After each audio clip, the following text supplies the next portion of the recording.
It's time for another bedroom makeover. And honestly, bedroom makeovers are one of my favorite things when it comes to home renovations. There's something about creating a cozy bedroom that's just an amazing feeling to do, because this is a space where we spend a lot of time, and getting the feel and vibe of the bedroom right, I think, is probably one of the more important spaces in the home. So today I'm going to be doing a beautiful country inspired bedroom that's going to be very neutrals in color. So we're going to be painting over these black walls. I do love dark accent walls and dark colors incorporated into rooms, but in this room I'm really feeling like the dark is now going to be closing in the space a little bit, and I'm wanting to really lift this space and make it feel really cozy and relaxing. So we're going to be going back to a cream base, and the whole room is going to have that cream base. I'm then going to add some picture frame molding on this wall, so it's going to be boxed out. Then I'm going to put all of the furniture back in and style this space. So I hope you enjoy this bedroom makeover.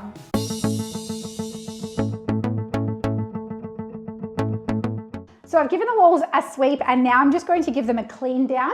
I did also go through and fill some of the larger holes with a little bit of builder's bog, or bondo as it's called in the United States.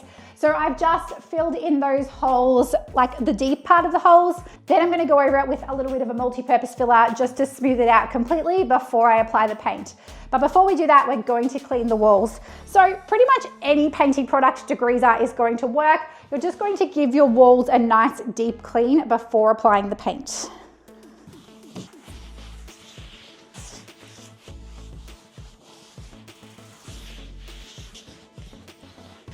And you want to make sure you wipe down along the skirting boards, because that's usually where the most dust gathers.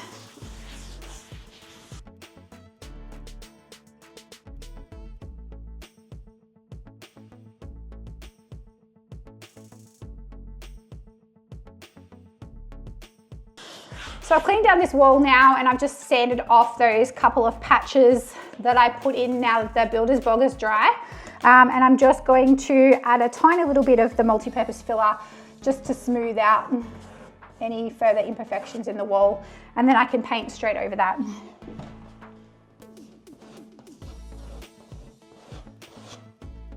Alrighty, and this wall is now ready to paint.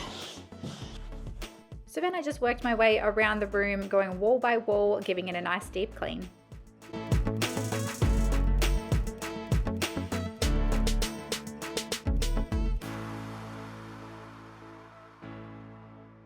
Okay, so I'm going to prime the two black walls, because black typically is quite a difficult color to cover over, and it does like to kind of seep through underneath depending on what you're painting. I am going to be painting a light color, so I am going to put a primer on the wall, and then I should be able to get away with a primer and then 2 coats of the cream color that I'm going to be using.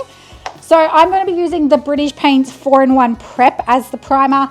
I just have like a really big tin on hand because I do a lot of painting. But for these 2 walls, you'd be able to get away with just a 1 litre tin of paint to prime those 2 walls. And so what I'm going to do with the wall is I'm just going to take the paintbrush and cut in around all of the edges, and then just roll a coat of the primer on. It is going to be super quick to just slap a coat of primer on this wall. It'll probably take me 15 minutes to do both of these walls.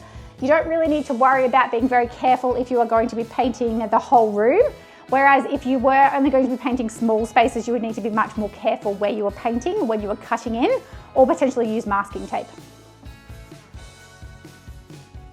And when I'm painting my actual color, I'm going to grab like a little container of paint so that I don't have to be going up and down this as I'm painting the top.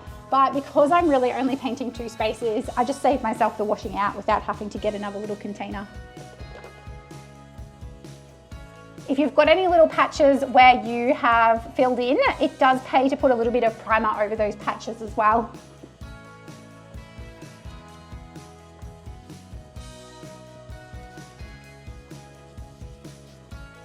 You also just want to pop the covers off the power points or outlets, whatever you call them.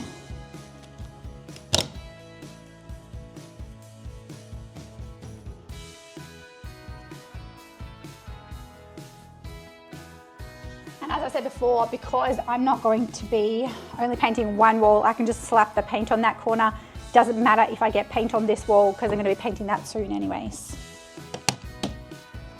Just paint around this PowerPoint and then grab the roller out.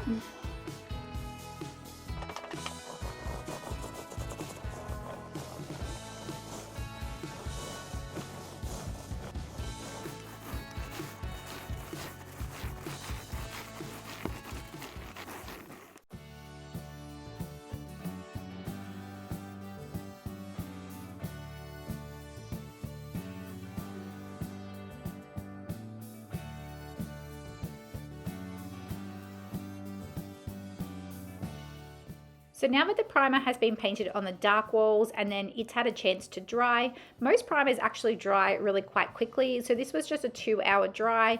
I was then able to come in with my actual paint color, which I've chosen a paint color called Buffet Half, which is a Dulux paint color, and it's just going to be a nice creamish base.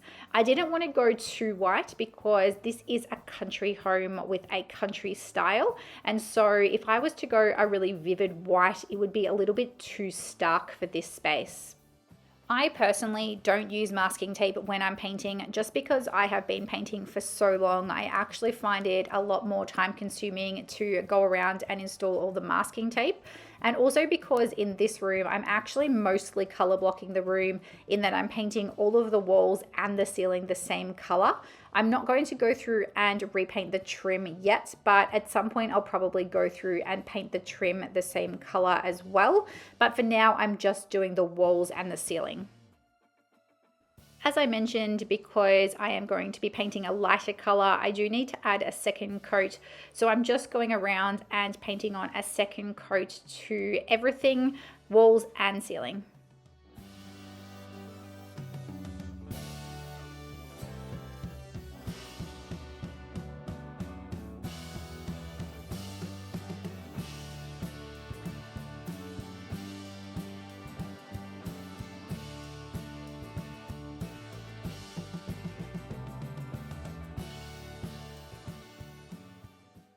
So I've now planned out what I want to do for the feature wall, and I went back and forth a little bit with how many picture frames I wanted. So I knew all along that I wanted to do a picture frame molding wall for the feature wall in our bedroom. And I've done quite a lot of picture frame molding walls before, but typically I would do like one large big box in the middle and then one each side. Whereas this time I've decided that I want to try and make it possibly a little bit more colonial in terms of the way that it looks. I'm going to add a dado rail along the middle, sort of at the bottom, and then we're going to have little boxes on the bottom and lots of little skinny boxes on the top. So this is my rough mock-up plan that I've done for the wall. And now what I am going to do is make all of the cuts for all of the pieces of timber to make these picture frames. So I've gone through and I've done all of the measurements and I've worked out how many of each I need. And then I've just created my cuts list. So for my cuts list, I have got 24 pieces, which are slightly shorter, which are 573. Then I've got 12 pieces that are 588 and 12 pieces that are 1106. So what I'm going to do is just cut all of these pieces. They need to be cut on right angles at the ends, so they're going to be cut on 45s. And then what we're going to do is make picture frames out of all of those boxes and install them onto the wall. So I'm simply just going to cut them all at once and work my way through bit by bit to cut them all out, and then I'm going to go and install them all. So to start off with, I'm just going to cut a 45-degree on one end so that I can then start to use that to cut down the rest of the pieces. So everywhere else in my house, I have it so the skinny piece is facing in. So we're just going to cut a 45 on the end, and I'm just going to turn it around this way. Now, when you're working with a miter saw and cutting 45 degrees, if you've got a square piece of timber that's the same on both sides, it's easy enough to just flip your piece of timber over and cut it the opposite direction. But unfortunately, when you're working with something like this, you can't do that. So you are going to need to change the direction of the saw. Okay, so we're going to start with the 24 pieces that are 573.5. We mark it 574. And that's obviously going to be the end bit. So we need to spin this around to face the opposite direction, just quickly. And then that's going to be the end of the saw. I usually cut it a little bit big. I can always cut it down a little bit once I've got a more accurate measurement.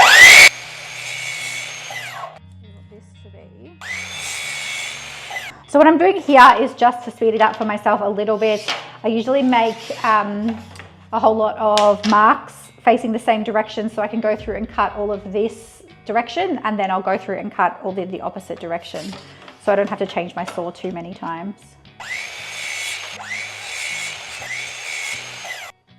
So you'll see here what I mean by going through and using one piece as a template and then marking out where all of the other pieces are going to need to be cut, so that then I can go through and make all of the cuts that are the same direction, and then turn my saw around and go through and make all of the cuts that are the other direction. Because when you're doing these picture frame molding walls, you're going to have so many cuts, it just saves a little bit of time.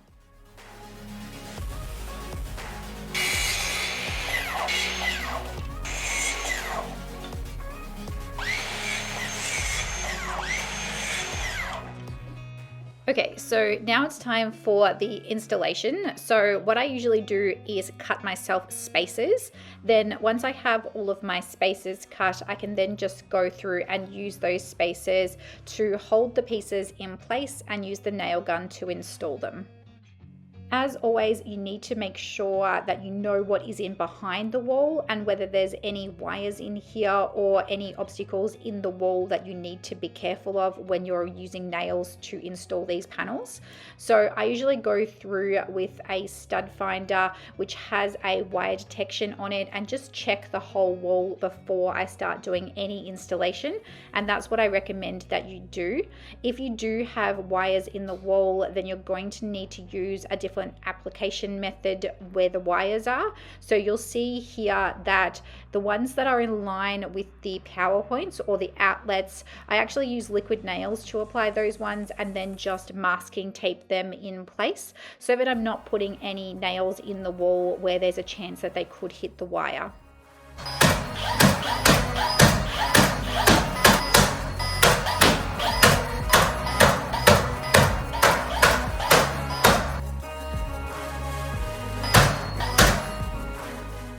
Now, there are so many different types of feature walls and wall paneling walls that you can create. Literally, the world is your oyster when it comes to feature wall designs. And that is why I actually created an entire course that is based around designing feature walls, where I talk you through how to plan out what wall is going to suit the style of your house, and then also talk you through how to get all of your measurements correct and how to get the wall design correct. And then we go through the installation process, including the finishing process, which is what I'm doing here, where I'm applying cork to the edge of all of these pieces of timber so that I get a really nice clean finish. If you're interested in learning more about how to create and install feature walls, you can check out the link in the description to my online course, Wall Magic Queens. This process of applying the no more gaps is often really quite slow and time consuming, especially when you've got so many boxes like I do here. You need to go through and run a bead along each of those individual pieces on the inside and the outside of each piece of timber. And then you just need to smooth that out. And I usually just smooth that out with my finger. Once it's all dry, you can then come in and start to paint the wall if that's what you're going to do. So I wanted to have a really nice seamless finish, and so I'm just painting these boxes the same color as what the color of my wall is. Now, because the timber was raw timber, typically I would recommend that you do apply a coat of primer first, because timber can be different when it comes to the absorption of paint, and you can actually see the timber grain through if you don't apply the primer first. But in this instance, I was okay if I was going to see a little bit of timber grain, and so I was more than happy to just apply 2 coats of paint over that raw timber.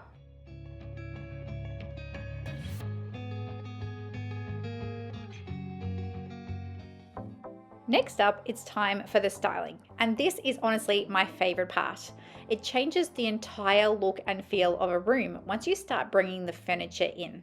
Now, because I'm going all in on creating my dream room, I decided that it was the perfect time to upgrade everything in my bedroom, including all of the furniture. And in the bedroom, the most important thing is the bed itself. So I selected the Alta bed from Makeover because it has a very natural look and feel. And it's actually one of the easiest beds that I've ever put together. You simply just get the 4 sides and clip them together, then add the feet on each of the 4 corners. Then once you've got the 4 feet on, you're just going to clip in the crossbars and lay down the slats on top. The last bit is to clip on the headboard, so I just got my partner to come and help me so that we could put the headboard on. The bed was looking awesome and I'm already loving how it's starting to come together. But the next most important part of the bedroom is the mattress. And honestly, I didn't realize how much my old mattress was letting me down until I got my new Makeover mattress. This mattress actually has customizable layers, so you can choose the firmness of the mattress. To change the firmness, you simply unzip the mattress and then swap the inside layers around so you can select the firmness that you like. I actually prefer a bit more of a hard or a firm mattress, so this has been a real game changer for me. This is the first moment that I laid down on the mattress after I had unboxed it. And of course, my husband couldn't help himself. He had to come and test it out immediately too. Now, this mattress actually comes with a mattress protector as well, so immediately I put that onto the bed for protection. The next piece of the puzzle was the bedside tables. And I actually like to sort of mix and match a little bit when it comes to the bed and the bedside tables. I personally don't typically like to buy a matching set where the bed and the bedsides match, so I like to have something a little bit different to create a little bit of a contrast. These bedside tables are a walnut timber and they really bring in that warmth to the space. Next up is bedding, and to be honest, I have a bit of an obsession with bedding. Some women like to collect shoes, some women like to collect handbags, but for me, I like to collect bed linens. Because I'm wanting to keep a really neutral vibe in this space, I actually decided to go all white linens. So I chose the flax linen bedding and I got the flax linen sheet set, and then I also got the flax linen doona cover. If you want links to any of the products I used in the makeover, any furniture I've added in, or any of this nice fresh bedding, they're all down in the video description for you. Because this bed is a king size bed, I ended up going with 3 European pillows. I then got 2 normal pillows with the flax linen and also 2 with silk pillowcases because I love a good silk pillowcase. And then I added 3 cushions to the front to finish off my pillow arrangement. So now let's take a look at the final bedroom reveal. It's now got texture, warmth, it's got those stunning lights to add a little bit of detail. I've added some artwork on the opposite side of the room. All of the new furniture and the new bedding tie everything together so well, and it's light, bright, and airy. And while I did love the dark and moody bedroom that I previously had, I am so in love with my new light, bright, and cozy country retreat. So let me know down in the comments, are you team dark and moody or team light and airy? If you loved this bedroom makeover, I'm sure you're going to love some of my other bedroom makeovers too. Here's a link to 2 of my favorites for you to check out.